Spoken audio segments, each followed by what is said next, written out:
ദൈവത്തിന് സ്തുതി. പ്രഭാതകിരണത്തിലേക്ക് സ്നേഹവന്ദനം. ഭാഗം 2283. ഇന്ന് ഏപ്രിൽ മാസം 1-ാം തീയതി.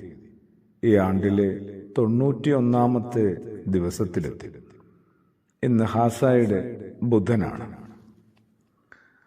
നമ്മുടെ ക്രിസ്തുയേശുവിൻ്റെ പീഡാനുഭവത്തിൻ്റെ സ്മരണകളിലൂടെ ധ്യാനാത്മകമായ ഒരു യാത്രയിലാണ് നമ്മൾ ഓരോരുത്തരും. വിശുദ്ധനായ യോഹന്നാൻ ശ്ലീഹായുടെ സുവിശേഷം 14-ാം അധ്യായത്തിൽ ചങ്കുലയ്ക്കുന്ന യേശുവിൻ്റെ ഒരു സങ്കടമുണ്ട്. അതിങ്ങനെ ഫിലിപ്പോസിനോടായിട്ട്, തൻ്റെ 12 ഒരുവനായ ഫിലിപ്പോസിനോട് ചോദിച്ചതായിട്ടാണ് സുവിശേഷം രേഖപ്പെടുത്തുന്നത്. ശരിക്കും അത് ഫിലിപ്പോസിന് മാത്രം ബാധകമല്ല, നമ്മൾ ഓരോരുത്തരുടെ ഉള്ളിലേക്കാണ് അതെത്തേണ്ടത്. ഇക്കാലമത്രയും ഞാൻ നിന്നോട് കൂടെയായിരുന്നിട്ടും ഫിലിപ്പോസേ, നീ എന്തേ എന്നെ അറിയാതെ പോയി? ഇക്കാലമത്രയും ഒപ്പമായിരുന്ന ഒരു യേശു സാന്നിധ്യത്തെയാണ് യേശു തന്നെ ഓർമ്മപ്പെടുത്തുന്നത്. നമ്മളൊക്കെ എത്ര വേഗമാണ് എല്ലാം മറക്കുന്നത്, ദൈവത്തെ മറന്നു കളയുന്നത്. നമ്മളുടെ മോശപ്പെട്ട കാലങ്ങളിൽ ഉലഞ്ഞുപോയ, ഉടഞ്ഞുപോയ, പതറിപ്പോയ, ചിതറിപ്പോയ നാളുകളിൽ നമ്മളൊക്കെ എന്തുമാത്രം ചങ്കുപൊട്ടി ദൈവത്തെ വിളിച്ചിട്ടുണ്ടാവും, പ്രാർത്ഥിച്ചിട്ടുണ്ടാവും, നിലവിളിച്ചിട്ടുണ്ടാവും. നമ്മളുടെ കരകയറിയ നേരത്ത് നമ്മൾ എന്തുമാത്രം ആത്മാർത്ഥതയോടെ ദൈവസന്നിധിയിൽ വന്നു നിന്നിട്ടുണ്ട്. അങ്ങനെയൊരു നന്ദിയോ കൃതജ്ഞതയോ അതിൻ്റെ കണ്ണുനീരോ എപ്പോഴെങ്കിലും നമ്മളിൽ നിന്നുണ്ടായിട്ടുണ്ടോ?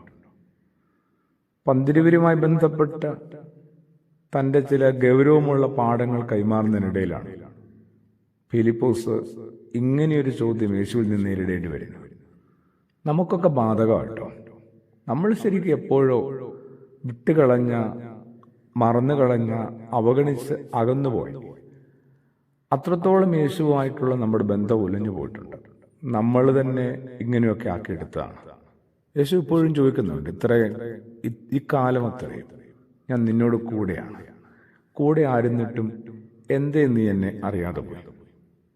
അതിനൊരു പരിഹാരം ഉണ്ടാവാനായിട്ട് കുറച്ചും കൂടി അടുപ്പമുള്ള, കുറച്ചും കൂടി ആത്മാർത്ഥതയുള്ള ഒരു യേശു ബന്ധത്തിനായിട്ട് നമുക്കൊരുങ്ങാം.